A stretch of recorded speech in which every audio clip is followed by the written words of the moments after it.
Very good evening. Today we are going to study note number 2. Study note number 2 करना है. तो contract भी हो गया, ACPM भी हम लोग ने कर दिया और अभी हम लोग स्टडी नोट नंबर 2 का कोरिलेशन रिग्रेशन और प्लांट लेआउट, ये दोनों पार्ट प्रैक्टिकल है. तो ये दोनों पार्ट प्रैक्टिकल का अभी हम लोग पढ़ाई कर रहे हैं. Correlation regression and plant layout, ये दोनों पार्ट आज हम कंप्लीट करेंगे इन फेज वाइज, मतलब थोड़ा थोड़ा करके. सबसे पहले लेते हैं कोरिलेशन रिग्रेशन. कोरिलेशन रिग्रेशन हम लोग कोरिलेशन रिग्रेशन करके क्या कर सकते हैं मालूम है? एस्टिमेशन कर सकते हैं फ्यूचर में कितने प्रोडक्ट्स हम लोग बेच पाएंगे या मैन्युफैक्चर कर पाएंगे, इसका हम एस्टिमेशन लगा सकते हैं. कैसे एस्टिमेशन लगा सकते हैं? विल डू, हम लोग डेटा को पास्ट डेटा अगर आप लेके आए और उसमें आपने एक रिलेशनशिप एस्टैब्लिश किया, तो उसका एक ट्रेंड बना के हम लोग क्या कर सकते हैं? फ्यूचर में कितना डेटा होगा उसका एस्टिमेशन लगा सकते हैं. तो सर क्या इसकी जरूरत पड़ती है? बहुत जरूरत पड़ती है और बहुत इंपॉर्टेंट भी है. एग्जाम में आने के चांसेस बहुत ज्यादा ब्राइट है. तो जैसे कि जब व्हेन देयर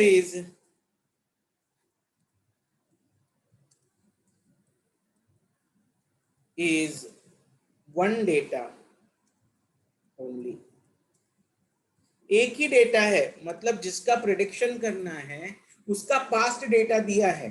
जैसे कि फॉर एग्जांपल यहाँ पे सेल्स है, सम नंबर 1 आपको दिखाई दे रहा है, सेल्स है. तो सेल्स का पास्ट डेटा दिया है 2001, 1002, 1003, 1004, 1005, 1006, 1007. आपको 2001 से लेके 2007 तक का डेटा दिया हुआ है. क्या दिया हुआ है? Sales in 1000 number of units. और आपको क्या बोला है? Fit from the following time series data of sales, project the sales for next 3 years. तो next 3 years के लिए आप क्या करो? प्रोजेक्शन करके दो कि आने वाले 3 सालों में हम कितना सेल कर पाएंगे. आपको पीछे के 7 साल का डेटा दिया हुआ है, 2001 से लेके 2007 का. तो उनको सेल्स चाहिए 8 का, 9 का और 10 का. तो कैसे? तो सर मैं क्या कर रहा हूँ, ये पूरा डेटा जो मेरे पास है सेल्स का, उसमें मैं रिलेशनशिप एस्टेब्लिश कर रहा हूँ.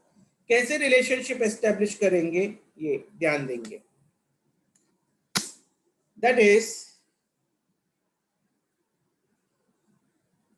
अभी हम क्या करेंगे, यहां पे हम लोग ईयर लिखेंगे. ईयर 2001, 2002, ऐसे करके 7 इयर्स तक हमें डेटा दिया हुआ है. सेल्स इन थाउजेंड्स, तो 80, 90, 92, 83, 94, 99 एंड 92 अगेन. एकदम अनइवन डेटा है. तो हम लोग क्या करेंगे, इसमें कोरिलेशन करेंगे और टाइम सीरीज का यूज करके हम लोग कोरिलेट करेंगे विद टाइम के साथ कोरिलेट करेंगे. तो अपने लिए सेल्स क्या हो गया? रिमेंबर सेल्स के लिए वेरिएबल है y, जिसका भी हमें डेटा ढूंढना है उसको हम लोग जनरली मैथमेटिक्स में y बोलते हैं. Okay, in correlation regression I mean to say, mathematics नहीं है, स्टैटिस्टिक्स है. तो सेल्स को y कंसीडर करना है, तो किसको x कंसीडर करना पड़ेगा. तो ही देखो, कोरिलेशन के लिए दो चीजों की जरूरत है. एक तो सेल्स है, तो दूसरा क्या है? दूसरा मेरे पास डेटा ही नहीं है, लेकिन दूसरा आपको क्या दिया है? टाइम दिया है. आपको दूसरा डेटा क्या दिया है? टाइम दिया है. तो टाइम, तो जिसको हम लोग टाइम डेविएशन को हम लोग क्या बोलेंगे? एक्स बोलेंगे.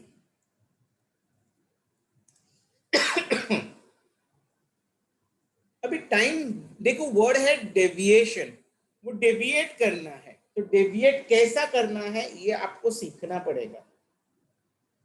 तो ये ध्यान देना कि ये कौन सा डेटा है, ये ऑड डेटा है। Odd time data, odd time data का मतलब क्या है, जो जितने सालों का दिया है वो ऑड नंबर है, इवन नंबर नहीं है। मेरे पास 7 इयर्स का डेटा है एंड 7 इज ऑड नंबर। अगर ऐसी बात है तो जो मिडिल मोस्ट ईयर है उसको 0 कंसिडर करो। तो 2004 is the middle most item, उसको 0 कंसिडर किया। उसके नीचे जाओगे तो पॉजिटिव नंबर डालते जाओगे 1 2 3, और ऊपर जाओगे तो नेगेटिव नंबर दोगे -1 -2 -3। इस ये टाइम डेविएशन, इसके साथ हम कोरिलेट करेंगे। कैसे करेंगे, तो ये जो x है उसका x square, now I am not going in that particular symbol में जाके स्क्वायर ढूंढने। एक्स स्क्वायर कैसे ढूंढते हैं सर, जो भी x है उसको सेम नंबर के साथ मल्टीप्लाई करते हैं, एक्स स्क्वायर मिल गया। एक्स स्क्वायर सारे पॉजिटिव्स रहते हैं क्योंकि माइनस माइनस प्लस हो जाएगा, एक्स स्क्वायर। एंड दूसरा एक्स वाई मतलब सेल्स और टाइम को हम लोग मिक्स कर देते हैं, सेल्स और टाइम डेविएशन को हम मिक्स कर देते हैं। ओके, तो it is x square, x into y is x y, x square ढूंढ लिया, एक्स वाई ढूंढ रहा हूं। ओके, नाउ रिमेंबर ये कितने डेटा है, this data is 7 period, 7 period का डेटा है। इसका समेशन सेल्स का समेशन बोलो, टोटल कीजिए इसको। इसका टोटल आ रहा है 630, क्या बरोबर है? फिर इसका 0 आएगा। टाइम डेविएशन हमेशा उसका टोटल 0 आना चाहिए, तो ही आप को रिलेट कर पाओगे, नहीं तो को रिलेट नहीं कर पाओगे। टाइम का जो डेविएशन है ना बेटा, वो 0 नहीं आया तो आपका कोरिलेशन बरोबर नहीं होगा। टाइम डेविएशन का टोटल 0 आना कंपलसरी है, तो ही आप अच्छी तरह से रिलेट कर पाओगे। एक्स स्क्वायर का भी चाहिए डेटा हमें सम,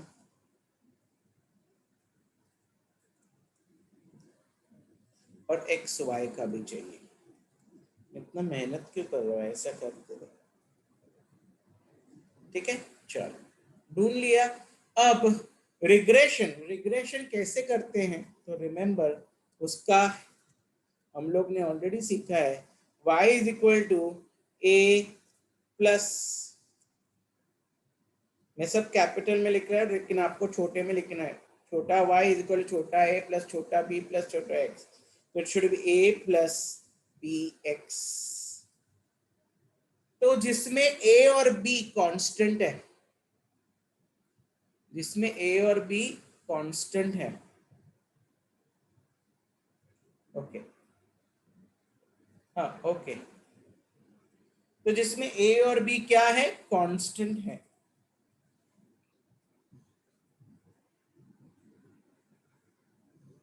तो अभी मुझे a ढूंढना है और b ढूंढना है, a और b जो कांस्टेंट है उनकी वैल्यूज ढूंढ निकालनी है। एक बार मैंने वो वैल्यूज ढूंढ निकाला मतलब मेरा ट्रेंड सेट हो जाएगा, और जैसे जैसे x बदलते जाएगा मुझे मेरा सेल्स मिलते जाएगा।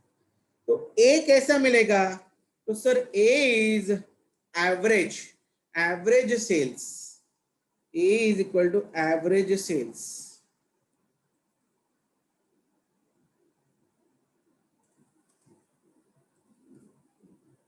ओके या 1 सेकेंड। तो A will be your average sales, average sales कैसे आता है, summation of sales upon number of years. तो it is called as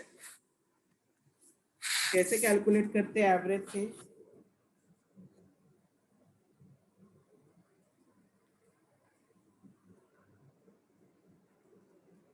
summation y upon n.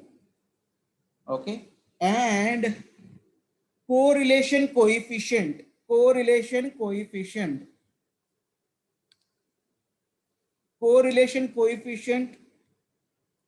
is b और वो कैसे आता है? वो आता है summation x y upon summation x square. ये दो आपको मालूम होना चाहिए। एक बार ये दो आपको मालूम हो गया, it will be easy for you. Let's proceed ahead. Summation x, summation y upon n.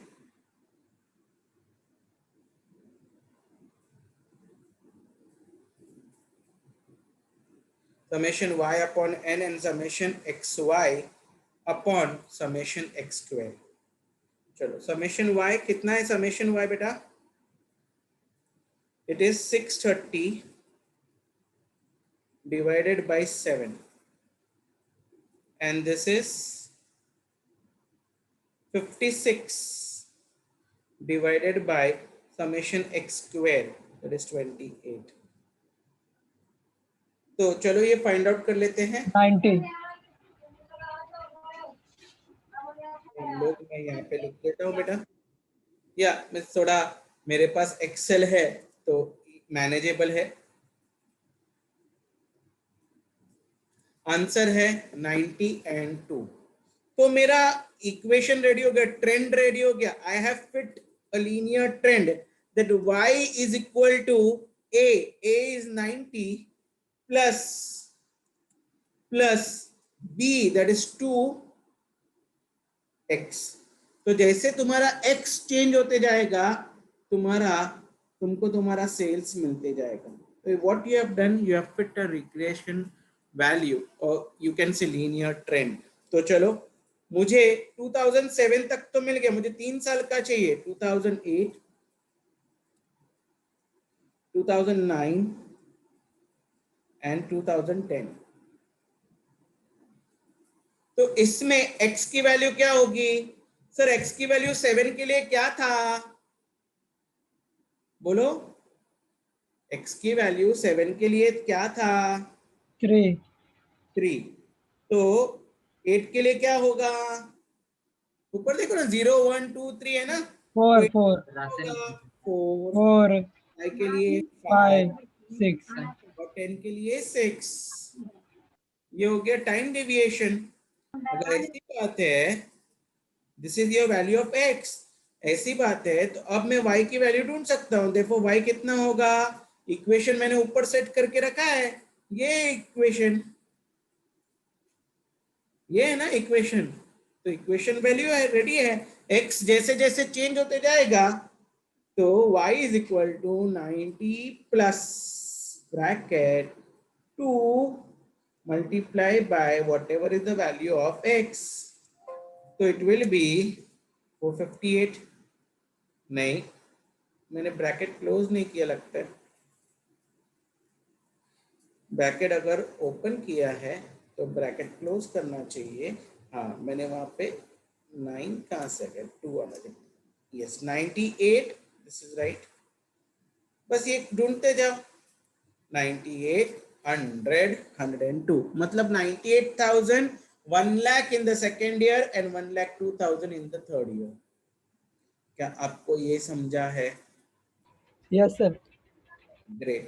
So this is what we are supposed to do when there is odd time data। मैं देखता हूँ even time data का problem है क्या। 1 2 3 4 5 6, yes अभी एक समय even time data, लेकिन देखो वन डेटा ही है, एक ही डेटा है। दैट व्हाट वी से, ईयर्स दिए हैं और आपको सेल्स दिया है और आपको प्रोजेक्ट करना है for the next 5 years।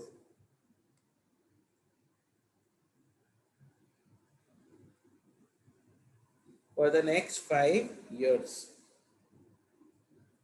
This is odd data.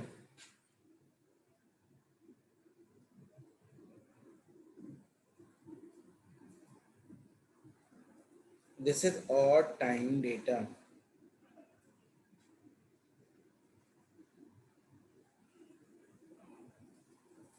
अभी what will happen if we take even time data? Same, मतलब कुछ ज्यादा टेंशन वाली बात है ही नहीं. What we have to do when there is even time data?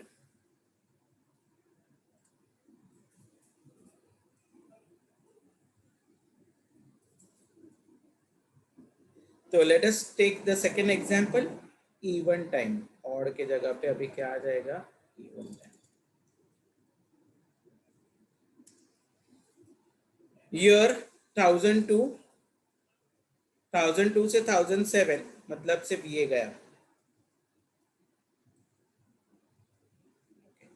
तो मैं ये सब डिलीट,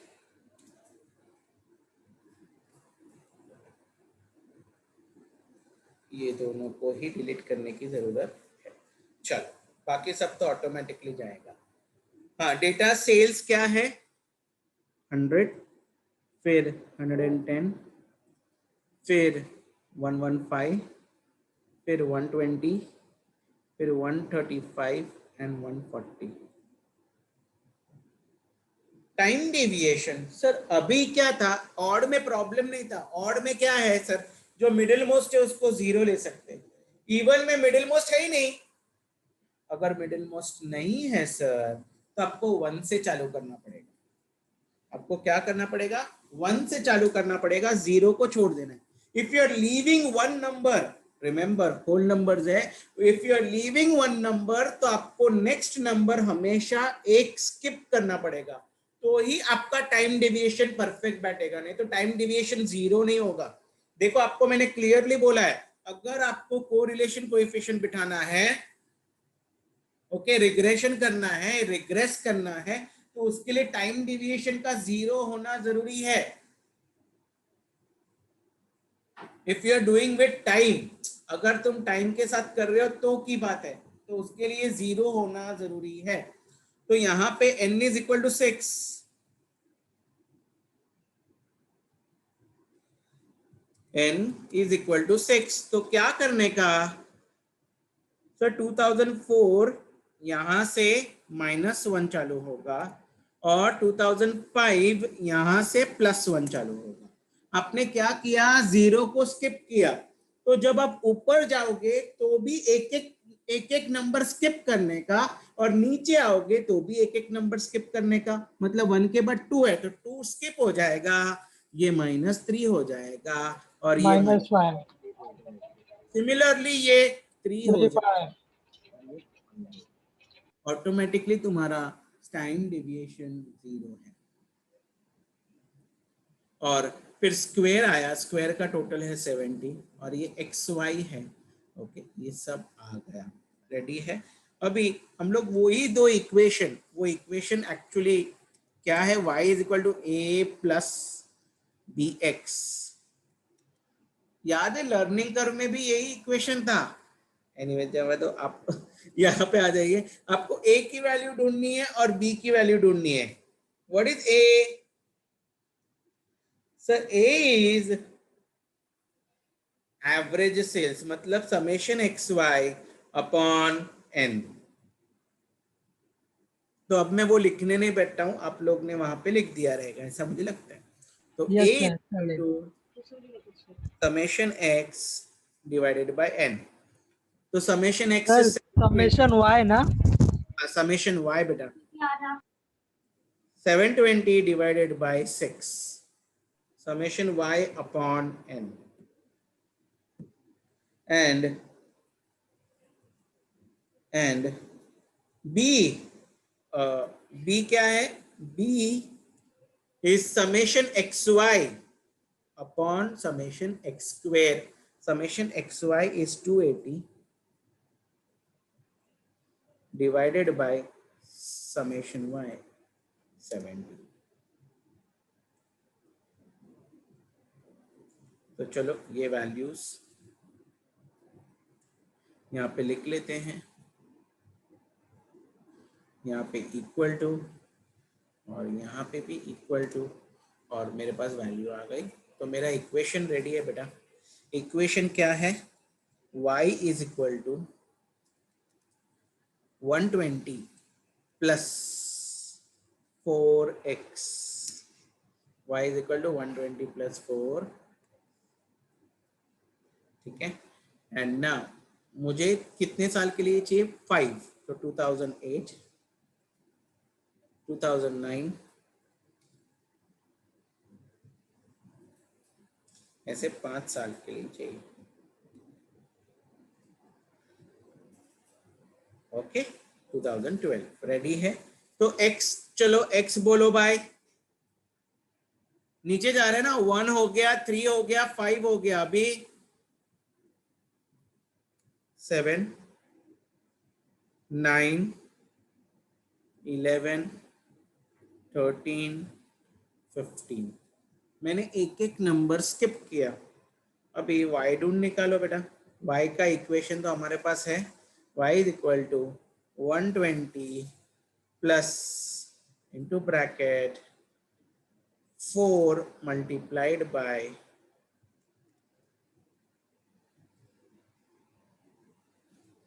ये हो गया अपना आंसर। तो ऑड के लिए भी हो गया और इवन के लिए भी हो गया। Is this very very clear? क्या सबको समझा है? Yes sir. Great, great. आगे बढ़ते हैं।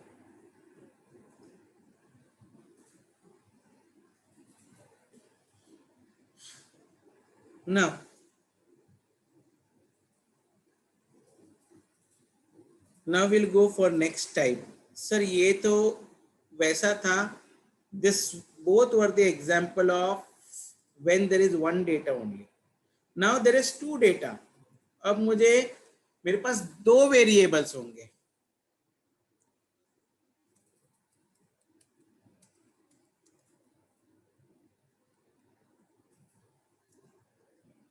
When there is two data, तो कहना से मुझे टाइम पीरियड की जरूरत नहीं, फिर मुझे ऑड इवन देखने की जरूरत नहीं है। देखो x भी दिया है और y भी दिया है, तो मैं आराम से रिलेशनशिप एस्टैब्लिश कर सकता हूं बिटवीन x एंड y। तो अभी कोई बोलेगा सर 3 डेटा, बेटा 3 डेटा के साथ कंपैरिजन नहीं हो सकता है, तो ऐसा होना चाहिए। तो फिर वो कॉम्बिनेशन हो जाएगा, 1 का 2 के साथ, 1 का 3 के साथ और 2 का 3 के साथ, ऐसा है। तो इन दैट पर्टिकुलर सिनेरियो, वो जरा आप FM में जाओगे, जब आप ग्रुप 3 में जाओगे तो आपको वो सब चीज भी सीखने को मिलेगा। चलो आगे बढ़ता हूं। तो in this particular scenario, and इस An investigation into the demand for color TV sets in 5 towns have resulted in the following data. Population in town, that is when in lakhs, and they have told number of TV sets sold, they are in 1000. यानी जहां पे 5 लाख का population है वहां पे आपने 9000 TV बेचा है, जहां पे 7 लाख का पॉपुलेशन है वहां पे 13000, जहां पे 8 लाख का पॉपुलेशन है वहां पे 11000, जहाँ पे 11 लाख का पॉपुलेशन है 15,000 और 14 लाख का पॉपुलेशन है वहां पे 19,000।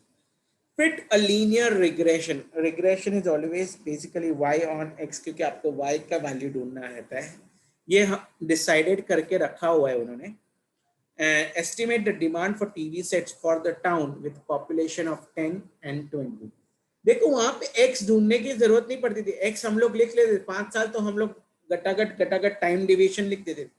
यहाँ पे तो x हम लोग ने कंसिडर ही नहीं किया ना, इसलिए उन्होंने दिया है what will be the population if the population is 10 lakhs and 20 lakhs, तो कितना टीवी सेट्स वहां पे बिकेगा, ये आपको ढूंढना है। ओके, तो इन दिस पर्टिकुलर सिनेरियो कैसे होगा, पे अटेंशन। चेंज हो जाएगा, थोड़ा मैटर बढ़ जाएगा, मैटर बढ़ जाएगा, क्योंकि जब टाइम के साथ करते हैं ना तो बहुत इजी होता है।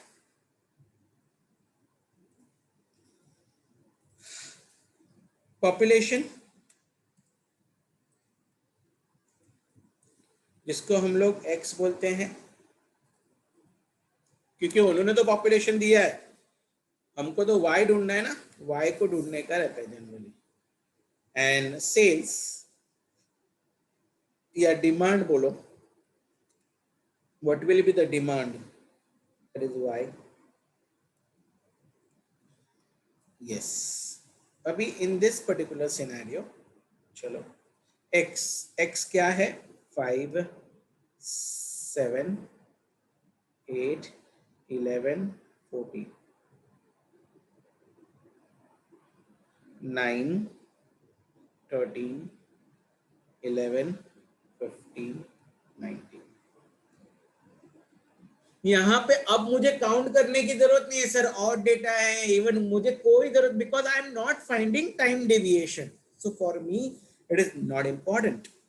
तो now what is important is, अभी आपको y is equal to, we still want to find the same, वो वैल्यू तो सेम ही रहेगा, y is equal to a plus bx।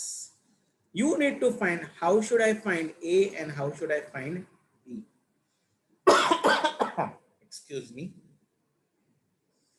तो how to find a, उसके लिए इक्वेशन है, अभी मैं इक्वेशन लिखता हूं।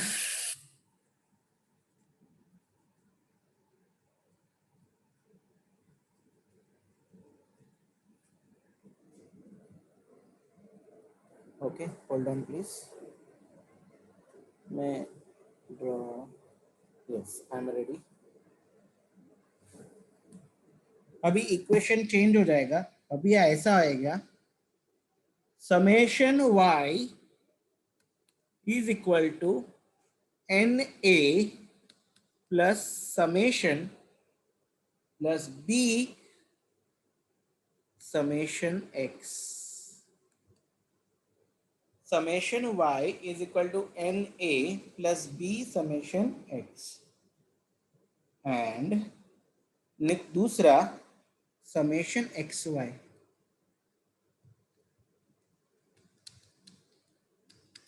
summation xy is equal to a summation x plus b summation x square। Okay, तो y में हम लोग ने ये ढूंढ निकाला है कि कैसे कैसे तुम्हारा कितना पीरियड का डेटा दिया है, उसके बेसिस पे तुम्हारा कैसा तुम्हारा सेल्स चेंज हो रहा, एंड बी में तुम्हारा पॉपुलेशन का डिमांड के साथ क्या रिलेशनशिप है, वो ऐसा दो चीज आपको दिया है और ये हमें फाइंड आउट करना है। तो हमें क्या क्या फाइंड आउट करना है बेटा, तो हमें फाइंड आउट करना है समेशन वाई। समेशन वाई तो बहुत इजी है, चलो मैं ऐड कर देता हूँ, समेशन मिल जाएगा। हमें ये सब डेटा जमा करना है, फिर n, हाँ n भी मिल जाएगा sir, n is equal to कितना है डेटा, 1 2 3 4 5 सर, लेकिन इंपॉर्टेंट नहीं ऑड है इवन है वो देखने की ही जरूरत नहीं है, n is equal to 5। Next b तो ढूंढना है, a ढूंढना है, समेशन x तो चलो x को ऐड कर दो, तो क्या 45 हो रहा है। ओके, नेक्स्ट सर xy, तो अभी xy ढूंढ लीजिए सर, xy कैसे मिलेगा, x into Y,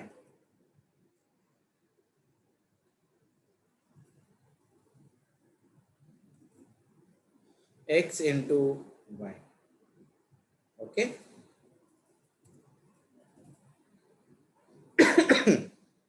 then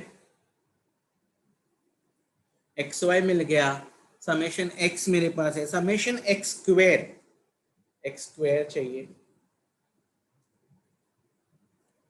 x square कैसे मिलेगा, तो x को x के साथ मल्टीप्लाई कर दो, 5 इंटू 5 दैट इज 25, ऐसा ढूंढ लीजिए सब जगह, एंड इसका टोटल सब कुछ मिल गया। तो जो जो मुझे डेटा चाहिए था वो मैंने सब ढूंढ निकाला, अभी मैं उसको इक्वेशन में डालूंगा। पहला इक्वेशन है summation y is equal to 67 is equal to n is 5, तो 5a, मैं सब बड़ा ही लिख रहा हूं, आप ओके मिक्स कर देना, plus B summation x, B summation x is 45B. ये हो गया first equation. I cannot solve it because दो चीज मिसिंग है, A as well as B. दूसरा इक्वेशन है summation xy. Summation xy is 655 is equal to A summation x square, A summation x, that is 45A, plus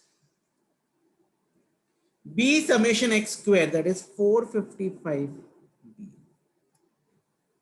Have you understood? ये मैंने equation डाल दिया. अभी मुझे क्या करना है सर, इसको सॉल्व करना है और A और B की वैल्यू ढूंढना है. साइमल्टेनियसली सॉल्व कर दूंगा, साइमल्टेनियसली सॉल्व कर दूंगा. तो कैन आई से सर इधर 5A है और इधर 45 है, तो मैं क्या करूंगा, इसको इक्वेशन 1 बताता हूं, उसको इक्वेशन 2 बताता हूं. तो अब मैं क्या करता हूं, I will find equation 3. Equation 3 कैसे मिलेगा सर, इक्वेशन 3 मुझे मिलेगा multiply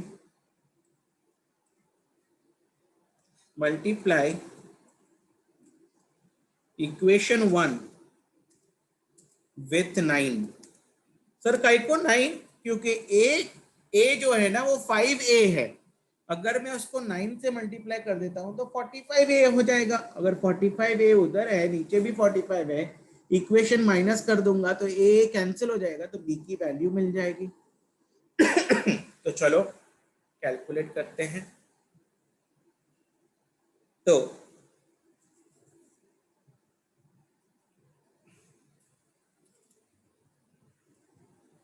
67 into 9, that comes to 603. 603 is equal to 45A plus 45 into 9. 45 into 9.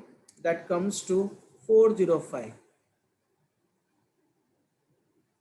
405B. Okay. तो अब मैं क्या कर रहा हूं, अब मैं यहां पे लिख रहा हूं subtracting equation 3.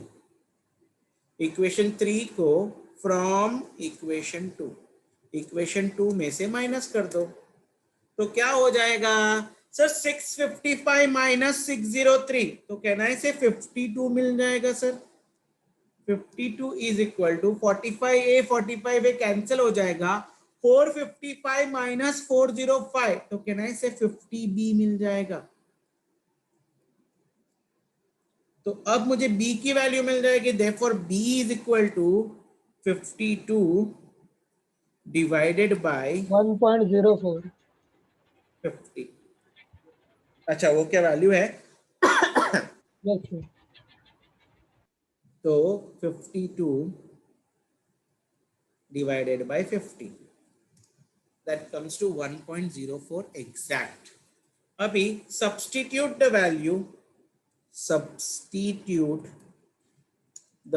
value of B इसमें भी जो आपको अच्छा लगता है वो, इन इक्वेशन 1, मैं इक्वेशन 1 में करता हूं, तो आपको A की वैल्यू मिल जाएगी.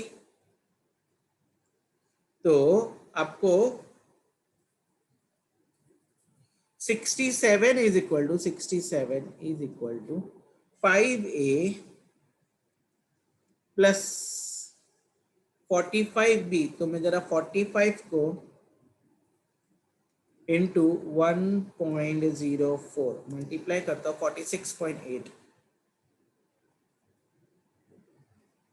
46.8 B. तो इन दिस पर्टिकुलर सिनेरियो ये हो गया. तो अब मेरे पास A भी आ गया और B भी आ गया. अरे कहाँ, अभी तक नहीं आया, आ जाएगा, चलो आ जाएगा यार, इसमें क्या इतना टेंशन. ओके, तो therefore 5A is equal to 67 minus 46.8B. या चलो देखो वैल्यू ढूंढ निकालेंगे। मैं क्या किया, काय को मैं बी काय को लिखा, बी लिखने की जरूरत नहीं थी ना, बी की वैल्यू तो सब्स्टिट्यूट हो गया ना, तो बी वैल्यू नहीं लिखने का, इट्स 46.8। तो now what you gonna do, you have to find the value.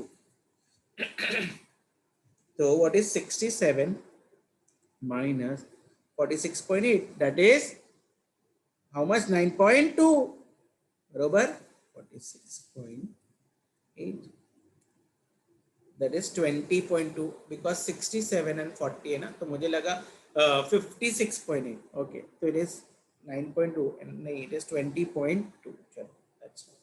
तो 5a is equal to 20.2, तो a is equal to how much, figures आ रहे हैं 4.04, 4.04 करेक्ट है, हम ढूंढ लेंगे ना।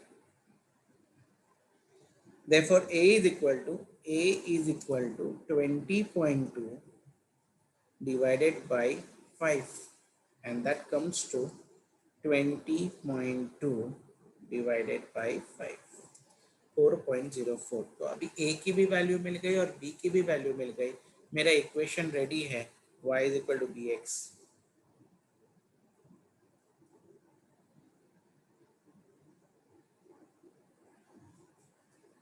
यहाँ पे लिख देता हूँ, टेंशन नहीं है, y is equal to a plus b x। तो y is equal to a की वैल्यू है 4.04 प्लस b की वैल्यू है 1.04 x। तो अभी आपको x की वैल्यू दे दी है 10 और 20, मल्टीप्लाई कीजिए और y की वैल्यू मिल जाए। For x is equal to 10, y is equal to 4.04 plus 1.04 into 10।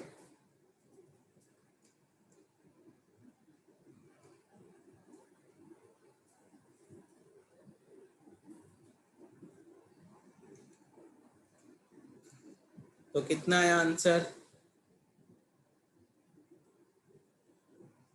Answer is 14.44, 14.44।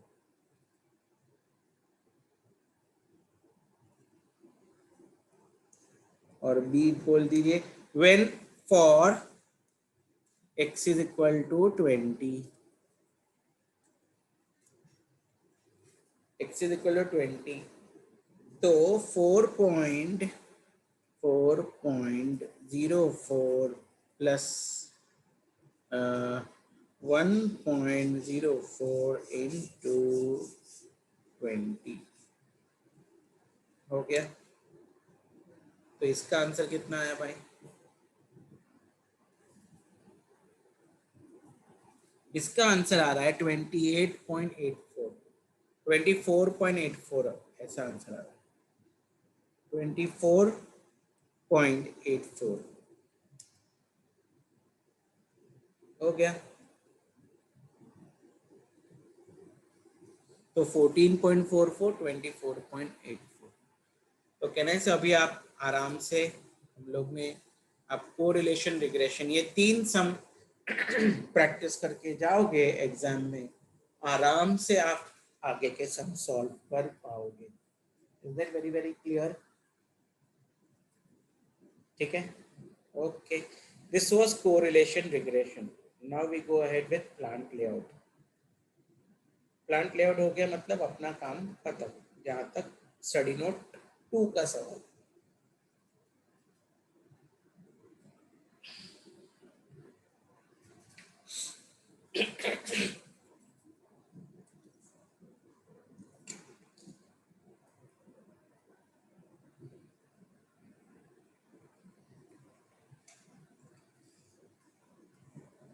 इतनी गर्मी है। ओके चलो, अभी मैं प्लांट लेआउट अब ढूंढ लोगे, एकदम इजी है प्लांट लेआउट, एग्जाम में आने के चांसेस एकदम ब्राइट है।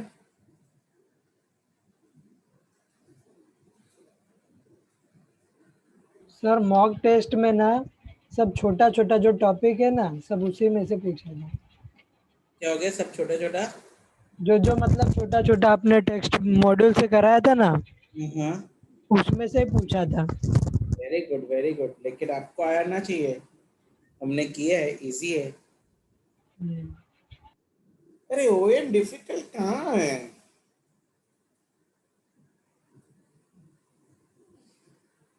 Okay, you should be well versed with the small sums also, क्योंकि स्मॉल सम्स आने के चांस, ये सारे छोटे छोटे टॉपिक बहुत इंपॉर्टेंट है, it plays a very big role. Okay, या आगे बढ़े।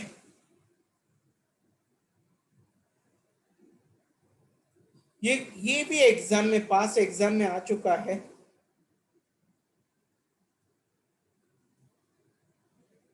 और ये भी आ चुका है, 9 and 10 both are superb। तो what I will do is I will do one problem so that other one can be manageable। क्या बोलता है?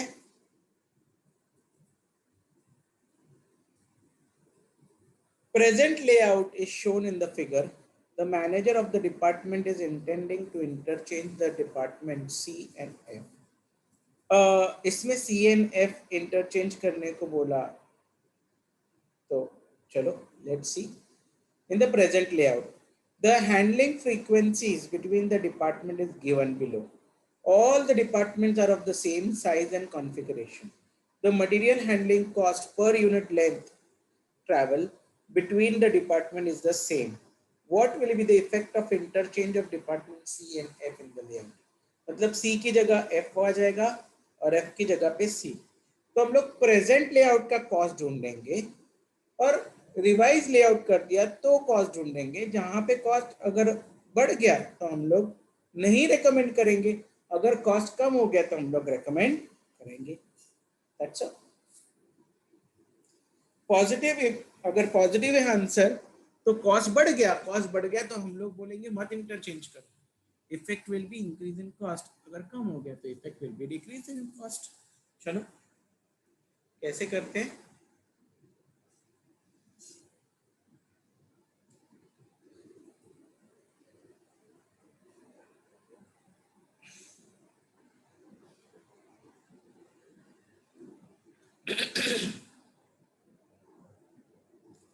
A B C D E F।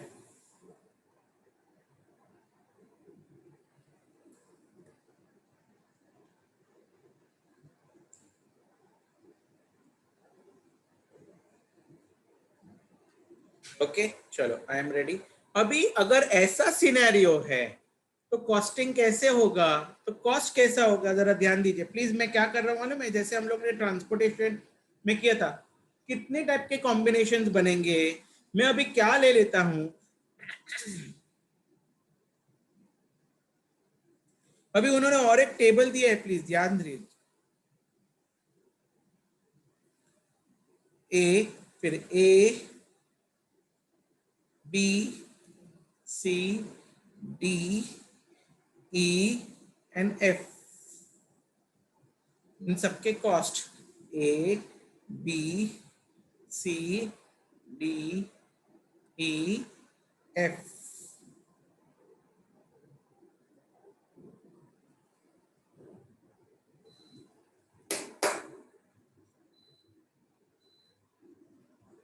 तो ए टू ए तो कुछ डिस्टेंस है ही नहीं, तो कॉस्ट लगेगा ही नहीं। ए टू सी में, ए टू बी में देर इज नो कॉस्ट। अगर ए टू बी शिफ्ट करने की बात आई ना, there is no cost. Similarly please ध्यान दीजिए, ए टू बी में अगर शिफ्ट किया तो एक भी यूनिट का शिफ्ट होने का कॉस्ट बिल्कुल भी नहीं लगेगा। लेकिन अगर ए टू सी अगर वन पॉइंट भी मैं शिफ्ट किया तो मुझे 90 रुपए का खर्चा होगा। वैसे ए टू डी शिफ्ट किया वन प्लेस, अगर एक जगह मैंने शिफ्ट किया तो एक जगह शिफ्ट करने का 160, ई का 50 और एफ का 0, ऐसा आपको देख के रखा है। ये बी टू एफ, ये सी टू एफ, ये डी टू एफ, ये ई टू एफ, और let me tell you F to F तो होगा ही नहीं ना बेटा, इसलिए डैश। सिमिलरली B to E is 100, then 0, then 180। ओके, अभी E to E तो नहीं हो सकता ना, तो अब बोलोगे सर E to F क्यों नहीं लिया? अरे E to F ऊपर ले लिया ना बेटा, F to E बोलो या E to F बोलो, दोनों का मतलब वन एंड सेम, इसलिए यहाँ पे वापस नहीं आएगा। सिमिलरली एक एक कम होते जाएगा, सिमिलरली एक एक कम होते जाएगा।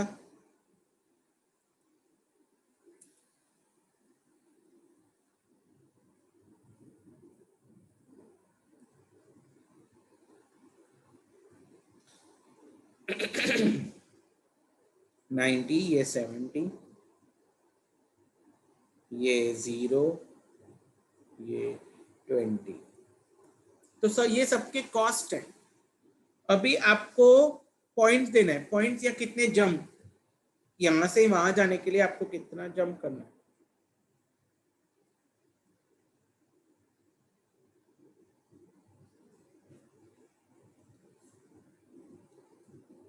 वापस ये लिख रहा हूं,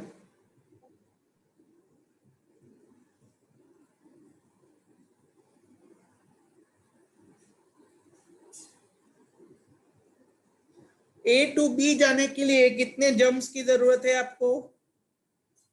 delete, delete, delete, delete, delete. A से ए को बी की ओर डालना है तो कितना है सर? ए भी नजदीक ही है तो 1 पॉइंट, एक ही पॉइंट का डिफरेंस है तो 1 लिख रहा। कितना डिफरेंस है वो ढूंढना है। A to C, sir A to C भी एक ही घर का डिफरेंस है, एक ही दीवार है, इसको इसमें डाला, इसको इसमें डाल दिया तो एक ही दीवार है। A to D, sir A to D को है ना मैं क्रॉस नहीं जा सकता राजा, या तो मुझे बी को पार करके जाना होगा, नहीं तो सी को पार करके जाना होगा, मतलब दो दीवार जाना पड़ेगा। I need to go to two places, पहले A to C and then C to D. What about A to E? Sir A to E भी मुझे सी को पार करके जाना पड़ेगा, मतलब दो। And what about A to F? A to F के लिए मुझे दो लोगों को पार करना पड़ेगा, मतलब 3 हो गया। क्या समझा है आप लोग को? Hello, yes sir. Great, very good.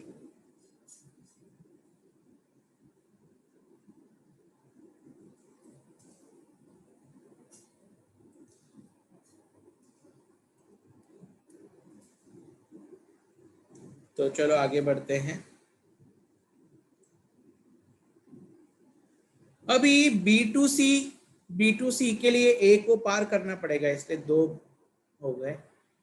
B to D एक ही है तो फिर एक, नेक्स्ट डोर है तो एक। बी टू ई के लिए 2 लोगों को पार करना पड़ेगा यानी 3, और बी टू एफ के लिए डी को पार करना पड़ेगा, इसलिए 2। Just hold on for a second please.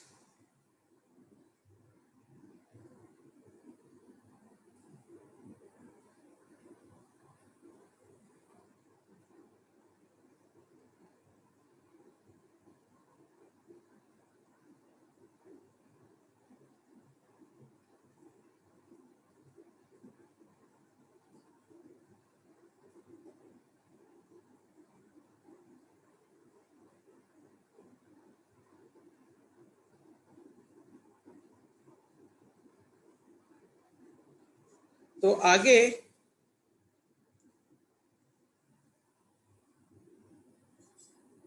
अभी C2D, C2D सर एक ही है, नेक्स्ट दो रही है, C2E एक ही है, और C2F दो है, मतलब E को पार करके जाना पड़ेगा इसलिए दो। What about D2E? D2E क्यों दिया?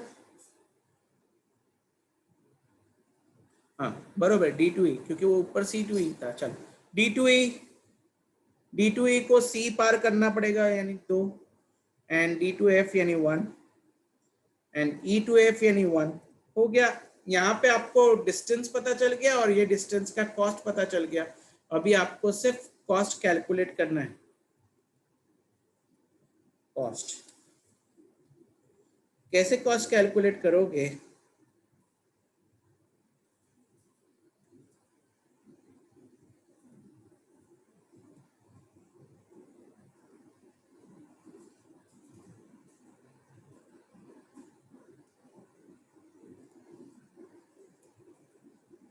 ये ऐसे प्लस प्लस करते जाओगे।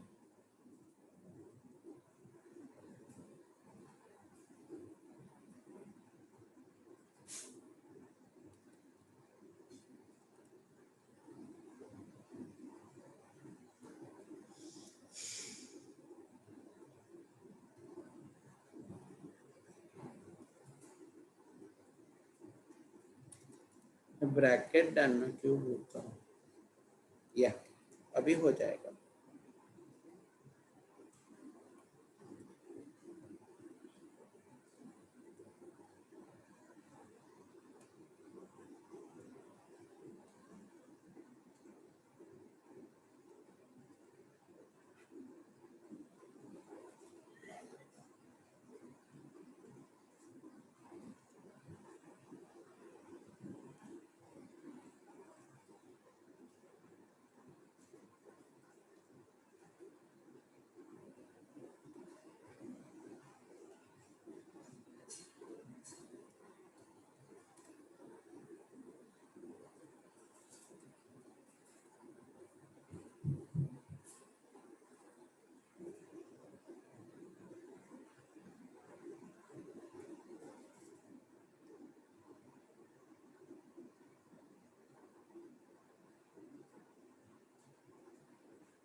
ओके तो मेरा कॉस्ट कितना आया? 1 सेकेंड प्लीज, यहाँ पे बाकी रह गया। तो कॉस्ट कितना आया जरा देख लीजिए।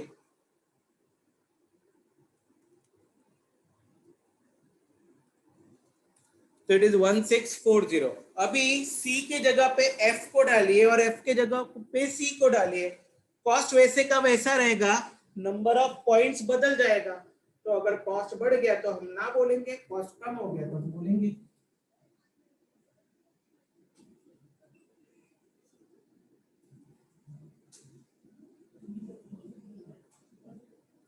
Now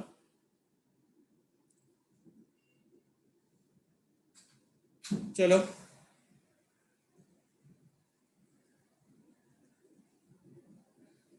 I will shift this entire scope.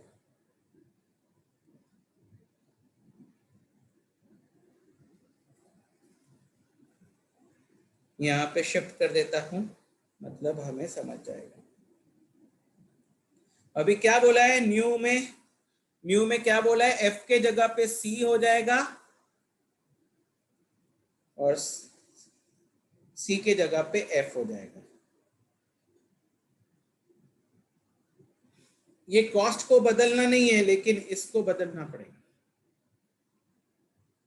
A to B 1 है अभी भी, A to C को अभी 3 हो गया,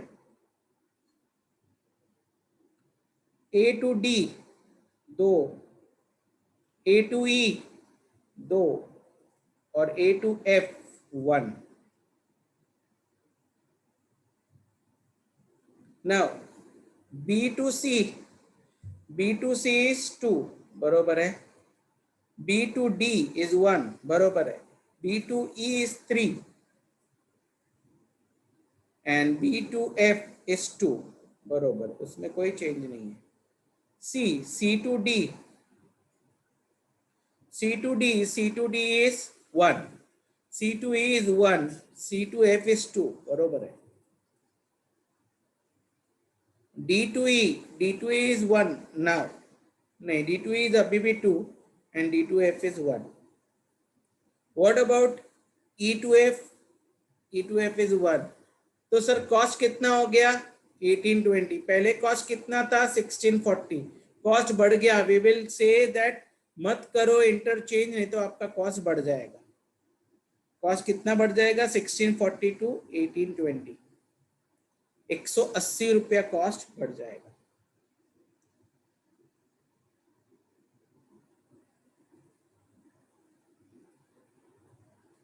कहीं पे लिखा है क्या? सिर्फ उन्होंने बोला है कि it will increase the total material handling cost, hence it is not a desirable. तो आप लिख लो ना simple, since cost increased by कितना, how many rupees? Rupees 180, we should not interchange C to F. Simple. Have you understood this part? समझा है? Hello? Yes sir. एक बस हो गया और क्या, सिंपल। ठीक है, तो हम लोग ने प्लांट लेआउट भी किया और हम लोग ने कोरिलेशन रिग्रेशन भी कर लिया। ठीक है, तो take care, if you have any queries do let me know. ठीक है, okay sir, for today, thank you very much, god thank you sir.